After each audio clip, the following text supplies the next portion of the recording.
सोहन थका हारा घर आता है और अपनी पत्नी रेखा को आवाज मारकर पानी लाने को कहता है।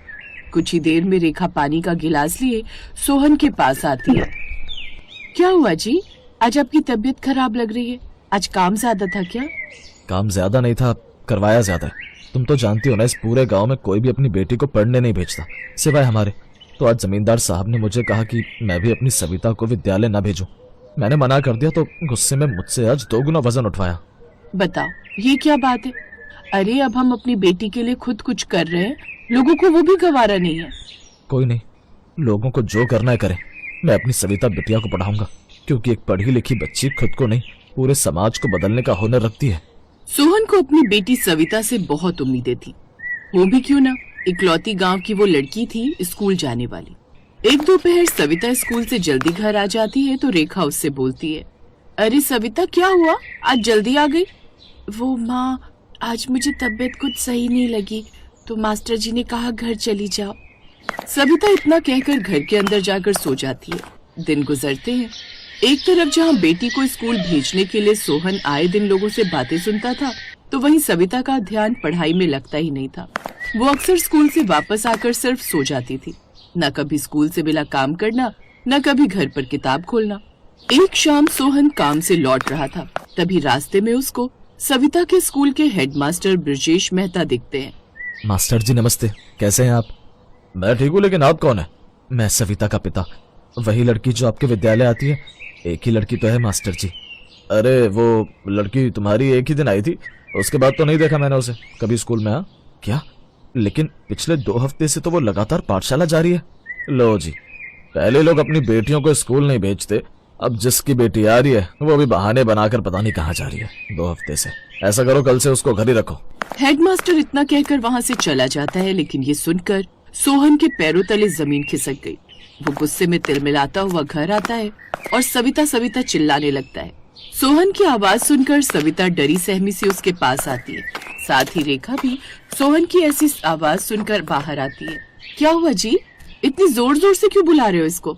सविता आज विद्यालय गई थी। हाँ पिताजी। जरा अपनी किताबें तो दिखाना, मास्टर जी ने कोई काम तो दिया होगा। वो पिताजी आज कोई काम नहीं मिला, वो क्या है, मास्टर जी अपने परिवार के साथ घूमने गए हैं। ये सुनते ही सोहन एक जोरदार थप्पड़ सविता को जड़ देता है। रोती हुई सविता अपनी माँ से लिपट जाती है। ये क्या किया आपने? अरे जिस बेटी को आज तक मैंने डांटा नहीं, उसको आपने थप्पड़ मारा, आखिर क्यों? इसके लिए मैं पूरे गांव में लड़ रहा हूँ, और ये जब से पाठशाला डाला है सिर्फ एक ही दिन गई है। आखिर इतने दिनों से कहाँ जा रही है ये? सोहन की बात सुनकर रेखा बहुत हैरान होती है, लेकिन वो शांत रहकर बड़े ही प्यार से सविता को चुप करवाकर उससे विद्यालय न जाने का कारण पूछती है, जिस पर सविता रोते हुए बोलती है, माँ, जब पहले दिन पिताजी मुझे स्कूल छोड़कर गए, कुछ देर में वहाँ पढ़ने वाले और बच्चों ने मुझे परेशान करना शुरू कर दिया। मास्टर जी की कक्षा से जाते ही उन्होंने मेरी किताबें फाड़ दी और मेरी चोटी खींची। मुझे बहुत परेशान किया माँ, लेकिन मुझे डर था कि मेरे पिताजी और आपको ये बताए तो आप दोनों मुझे शायद दोबारा स्कूल न भेजो। इसलिए मैं अगले दिन से विद्यालय में जाने की जगह उसके पीछे से खिड़की में से चोरी छुपे पढ़ने लगी। क्या बेटा, तूने मुझे क्यों नहीं बताया? तेरा बाप गरीब है लेकिन कमजोर नहीं। मैं तुझे पढ़ाना चाहता हूँ, क्योंकि मैं मानता हूँ शिक्षा सभी का अधिकार है। हमें ये हक हमारे माँ बाप नहीं दिला पाए, लेकिन मैं तुझे दिला कर रहूंगा। सोहन ने सविता से उसके ऊपर हाथ उठाने के लिए माफी मांगी और अगले दिन वो सविता को पाठशाला छोड़कर आया और खुद विद्यालय खत्म होने तक स्कूल के बाहर रहा। जब ये सब बच्चों को पता लगा कि सविता के पिता बाहर ही हैं, तो किसी में इतनी हिम्मत नहीं हुई कि सविता को परेशान करे। कुछ समय में सविता में खुद इतना साहस आ गया कि वो बिना सोहन की मदद के विद्यालय में अच्छे से पढ़ाई करने लगी और किसी की गलत बात का विरोध भी करने लगी। समय बीतता गया। सविता अपनी हर कक्षा में अव्वल आती और पूरा गांव ये देखकर सविता को कोसता, लेकिन वो पीछे नहीं हटी। एक शाम सविता रेखा के साथ बाजार से घर आ रही थी। तभी गांव की दुकान से राशन लेकर आ रही कल्याणी से रेखा की अनजाने में हुई टक्कर से कल्याणी का राशन नीचे गिर जाता है। लो, कर दिया नुकसान। अरे रेखा, माना बेटी को पढ़ाने लिखाने में तो दूसरों की बातों पर गौर नहीं देती, लेकिन कम से कम सामने से आते इंसान पर तो गौर कर। माफ करना कल्याणी बहन, सविता मुझे आज स्कूल में क्या पढ़ा वही बता रही थी, इसलिए ध्यान नहीं दिया। मैं उठवा देती हूँ। माँ मैं भी मदद करती हूँ। सविता सामान वापस थैले में डालते हुए पैकेट में लिखी एक्सपायर डेट पढ़ लेती है। वो 3 से 4 सामान की अंतिम तिथि पढ़ती है तो वो सब 2 महीने पहले एक्सपायर हो चुके होते हैं। ये देखकर वो बोलती है, काकी आपने जो सामान लिया है उसमें से आधे से ज्यादा खराब हो चुका है, उसकी एक्सपायरी डेट निकल चुकी है। कौन सी डेट? डेट नहीं, डेट यानी कि अंतिम तारीख। इस सामान को इस्तेमाल करने की 2 महीने पहले की है। अब ये सामान खाने योग्य नहीं है, इसको खाकर आप और आपका परिवार बीमार हो जाएगा। सविता की बात सुनकर कल्याणी सोच में पड़ जाती है, क्योंकि कुछ महीने से उसके परिवार में आए दिन कोई न कोई बीमार तो हो रहा था। ए सविता, सही से समझाओ जरा। सविता कल्याणी को एक्सपायरी डेट के बारे में सब अच्छे से समझाती है और साथ में कल्याणी के सामान का बिल भी देखती है, जिसमें सामान के असल प्राइस से ज्यादा पैसे लिखे थे। ये सब जानकर कल्याणी को बहुत गुस्सा आता है।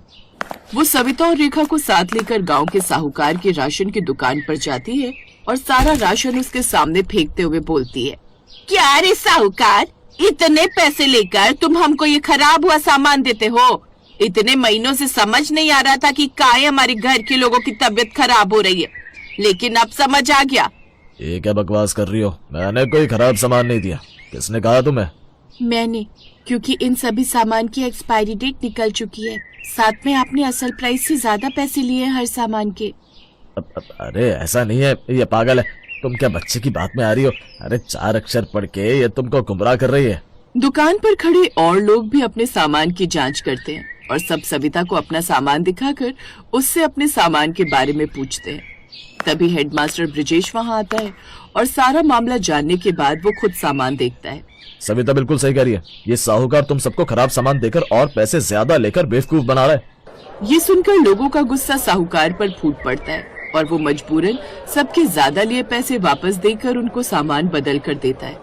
ज्यादा मुनाफा कमाने के चलते आज साहूकार का सच तो सबके सामने आ गया, लेकिन साथ ही सविता के पढ़ने लिखने का फायदा जब आज इतने लोगों को मिला तो उनको समझ आया कि बेटी को पढ़ाना लिखाना कितना जरूरी है। ये सब देखकर रेखा को सविता पर बहुत गर्व होता है और वो दोनों जब घर आकर सोहन को ये बताते हैं तो सोहन खुश होकर बोलता है, वाह मेरी बच्ची, आज तेरे शिक्षित होने से कितने लोगों का भला हुआ। काश ये लोग भी समझे और उस विद्यालय में तू अकेली न रहे, बल्कि गांव की और भी लड़कियां आए। अगर आप हिम्मत नहीं करते पिताजी तो मैं कभी नहीं पढ़ पाती। लोगों के लिए तो बेटी पढ़ना मतलब उसको बिगाड़ना है, लेकिन मैं साबित करती रहूंगी कि शिक्षा किसी को बिगाड़ती नहीं है, बल्कि एक बेहतर कल को पाने की राह दिखाती है। सविता के एक समझदारी भरे कदम ने अगले दिन गांव में बड़ा बदलाव ला दिया। विद्यालय में सविता के पहुंचते ही मास्टर जी ने उसको सम्मानित तो किया ही, साथ ही बताया कि उसके कारण अब गांव के और लोग भी अपनी बच्चियों का दाखिला स्कूल में करवाने आए हैं। सविता की शिक्षा ने कई और लड़कियों के लिए शिक्षा के दरवाजे खोल दिए। ये सोहन और उसकी अपनी बेटी के लिए देखे गए सपने की जीत थी।